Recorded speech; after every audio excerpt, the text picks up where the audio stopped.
અહીં બે વસ્તુઓ સામસામે ટકરાઈ રહી હતી. એક હતી ભીમની વ્યક્તિગત બદલાની ભાવના, એનો ગુસ્સો, અને બીજી તરફ હતો યુદ્ધનો એક અટલ નિયમ, સૂર્યાસ્તનો નિયમ, જે કહે છે કે સૂરજ ડૂબે એટલે યુદ્ધ બંધ થવું જ જોઈએ. અને સૂરજ આથમે છે, શંખનાદ થાય છે અને લડાઈ રોકી દેવામાં આવે છે. ભીમનો ક્રોધ ગમે તેટલો હોય, પણ ધર્મનો નિયમ એના પર ભારે પડે છે. આટલા મોટા નરસંહાર વચ્ચે પણ નિયમોનું પાલન થાય છે.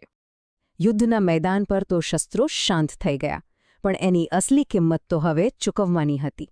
ચાલો હવે યુદ્ધભૂમિથી રાજવી તંબુઓ તરફ જઈએ અને જોઈએ કે ત્યાં શું થઈ રહ્યું છે. જ્યારે રાણી ગાંધારીને પોતાના પુત્રોના મૃત્યુના સમાચાર મળે છે, ત્યારે એમની શ્રદ્ધા, એમનો વિશ્વાસ બધું જ ભાંગીને ભૂકો થઈ જાય છે. એમનો શોક એટલો ઊંડો છે કે જે ભગવાન પાસે એમણે 100 પુત્રનું વરદાન માંગ્યું હતું, એ જ ભગવાનની મૂર્તિને પોતાના ઓરડામાંથી હટાવી દેવાનું કહે છે. એક તરફ માનો શોક એની શ્રદ્ધા તોડી નાખે છે, તો બીજી તરફ પુત્રનો શોક એને હઠીલો બનાવે છે.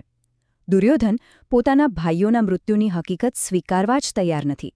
એટલું જ નહીં, એ એમના અંતિમ સંસ્કાર કરવાની પણ ના પાડી દે છે. આટલો બધો વિનાશ જોઈને હવે દુર્યોધનના પિતા રાજા ધૃતરાષ્ટ્ર એક નિર્ણય લે છે. એમને લાગે છે કે બસ, હવે બહુ થયું, આ યુદ્ધ અટકવું જોઈએ.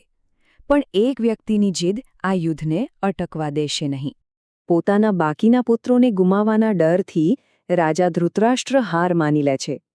એ કહે છે કે હું પાંડવો પાસે જઈશ, જરૂર પડે એમના પગે પડીશ અને મારા બાકીના દીકરાઓને બચાવવા માટે સંધિની ભીખ માંગીશ. પણ દુર્યોધન માટે આ શરણાગતિ નથી, આ પરમ અપમાન છે. એ પોતાના પિતાને શું કહે છે ખબર છે? એ કહે છે, ભીખ માંગવા કરતાં તો સારું છે કે તમે આ તલવાર લો અને મને જ મારી નાખો, પણ હું ઝૂકીશ નહીં. એના મનમાં એક જ વાત ઘર કરી ગઈ છે, જો અત્યારે યુદ્ધ રોકી દીધું તો મારા ભાઈઓનું બલિદાન વ્યર્થ જશે. એમને સાચી શ્રદ્ધાંજલિ આપવા માટે આ હિંસાનું ચક્ર ચાલતું જ રહેવું જોઈએ. હવે શાંતિનો કોઈ સવાલ જ નથી. અને અહીં દુર્યોધન એ અંતિમ પ્રતિજ્ઞા લે છે, જે આવનારા દિવસોમાં હજુ વધુ અને વધુ વિનાશ વેરવાની છે. તો આ બધી ઘટનાઓ આપણને એક મોટા સવાલ પર લાવીને ઊભા રાખે છે. જ્યારે એક યોદ્ધાનો ધર્મ, એના સન્માનના નિયમો, એના પોતાના દિલમાં સળગતી બદલાની આગ સાથે ટકરાય છે, ત્યારે અંતે શું બચે છે? શું ખરેખર કોઈ જીતે છે? કે પછી પાછળ રહી જાય છે માત્ર ને માત્ર વિનાશ?